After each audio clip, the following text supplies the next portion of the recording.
हमारे बच्चे की ग्रोथ ज़्यादा नहीं हो रही है। उसके साथ वाले बच्चे बहुत ग्रो कर गए हैं, लेकिन हमारा बच्चा अभी भी छोटा है। डॉक्टर साहब, इसके क्या क्या कारण हो सकते हैं और कुछ ऐसी दवाई दीजिए जिससे कि हमारा बच्चा जल्दी ग्रो करने लग जाए। नमस्कार दोस्तों, मेरा नाम है डॉक्टर अतुल शर्मा। मैं एक एडल्ट और पीडियाट्रिक एंडोक्रिनोलॉजिस्ट हूँ। ये क्वेश्चन हमसे ओपीडी में काफ़ी बार पूछा जाता है, क्योंकि पेरेंट्स काफ़ी वरी रहते हैं अपने बच्चों की ग्रोथ के लिए। कौन पेरेंट नहीं चाहता कि उसके बच्चे की हाइट ज़्यादा से ज़्यादा ऊंची ना हो, 6 फीट या 6.5 फीट तक ना पहुँचे। तो आज हम इसी बारे में बात करेंगे, तो चलिए इस वीडियो को शुरू करते हैं। देखिए दोस्तों, जहाँ तक बच्चे की ग्रोथ की कंपैरिजन की बात है, ये गलत तरीका है कि अगर आप अपने बच्चे की ग्रोथ दूसरे बच्चों से कंपेयर कर रहे हैं, क्योंकि हर किसी बच्चे का ग्रोथ पोटेंशियल और जेनेटिक्स डिफरेंट होते हैं और बच्चों की फाइनल हाइट काफ़ी हद तक माता पिता की हाइट से ही डिराइव होती है। इसका मतलब अगर पेरेंट्स की हाइट छोटी है तो बच्चे की फाइनल हाइट भी मैक्सिमम केसेस में छोटी ही होती है, और अगर पेरेंट्स की हाइट ज़्यादा है तो बच्चे की हाइट मैक्सिमम केसेस में ज़्यादा ही मिलेगी। इसलिए बच्चे की हाइट का कंपैरिजन सिबलिंग्स के साथ में ही होना चाहिए। सिबलिंग्स यानी कि उसके जो भाई बहन हैं, उनके कंपैरिजन में ही आपको अपने बच्चे की हाइट को कंपेयर करना है। आप अपने बच्चे की हाइट उसके स्कूल के बच्चों के साथ और आसपास के बच्चों के साथ, और इनफैक्ट उसके चाचा या मामा मौसी के बच्चे जो हैं, अगर सेम एज के हैं, उनके साथ कंपैरिजन नहीं कर सकते हैं, क्योंकि हर किसी बच्चे का जेनेटिक पोटेंशियल डिफरेंट होता है।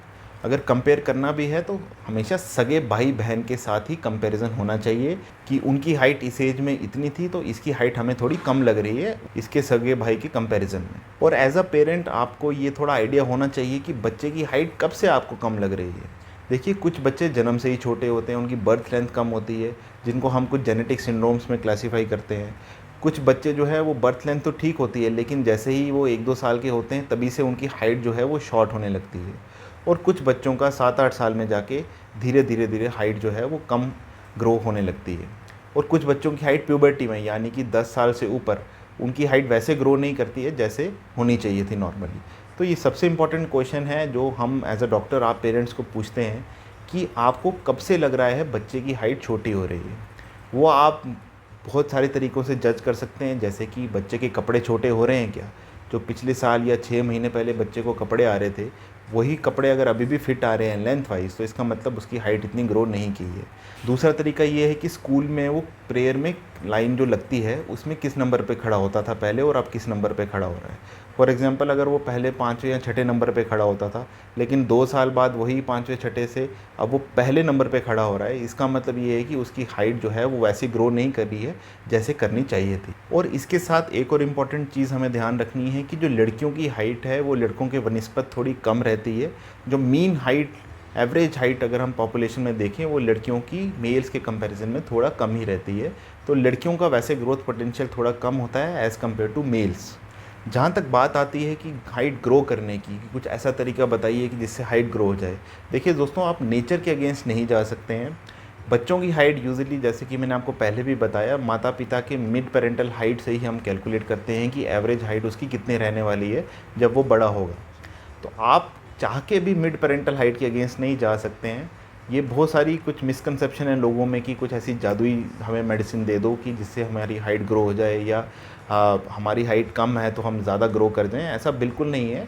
आप नेचुरल वे से जैसे जैसे ग्रो कर रहे हैं वैसे ही करेंगे। कुछ बीमारियां हैं ऐसी जिसमें कि हम अगर इंटरफेयर करें या मेडिसिन दें तो उन बीमारियों के इलाज से आपकी हाइट ग्रोथ इंप्रूव हो सकती है। अब जब आपने आइडेंटिफाई कर लिया कि आपके बच्चे की हाइट कम है एज़ कम्पेयर टू अदर जो सिबलिंग्स हैं, या आपको लग रहा है कि बच्चे नहीं ग्रो कर पा रहा है, तो आपको इमीडिएटली डॉक्टर से कंसल्ट करना चाहिए।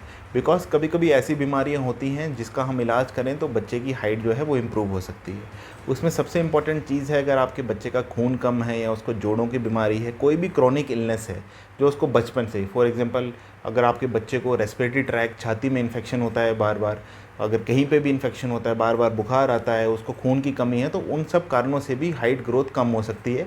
तो उस केस में अगर हम बेसिक डिजीज़ को ट्रीट करेंगे, फॉर एग्जांपल अगर हम छाती में किसी को इन्फेक्शन है या ट्यूबरक्लोसिस, अगर उसको हम ट्रीट करेंगे तो बच्चे की हाइट जो है वो नॉर्मली ग्रो करना शुरू हो जाएगी फिर से। दूसरे केस में कभी कभी बच्चे को थायराइड भी हो सकता है। हाइपोथायराइडिज्म बहुत कॉमन कॉज है बच्चों में हाइट ग्रोथ ना होने का।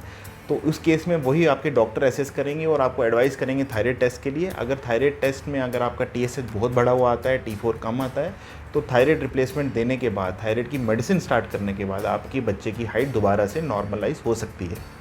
इसके अलावा डॉक्टर आपके यूरिन हो सकता है, यूरिन रूटीन भी एडवाइस करें, उसमें पीएच वो देखते हैं। अगर पीएच कम हो तो वो मेडिकल टर्म में हम रीनल ट्यूबुलर एसिडोसिस बोलते हैं, वो भी हो सकता है। इसके अलावा विटामिन डी डेफिशिएंसी में भी कभी कभी हाइट ग्रोथ जो है वो कम होती है। विटामिन डी डेफिशिएंसी बहुत कॉमन है हमारे नॉर्दर्न एरिया में खासकर।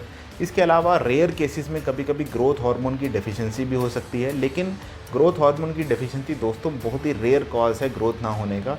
यूजुअली कभी भी ग्रोथ हार्मोन डेफिशिएंसी अगर हमारे पास कोई बच्चा आता है तो हम उसको दूर से आइडेंटिफाई कर लेते हैं। एक तो वो बहुत शॉर्ट होता है, इसके अलावा उसको कुछ और प्रॉब्लम्स भी होती है, जैसे कि उसको बाइफिड क्लेफ्ट पैलेट होता है, जिससे हम कहते हैं कि बीच में से जो ब्रिजिंग होती है पैलेट की वो नहीं हो पाती है।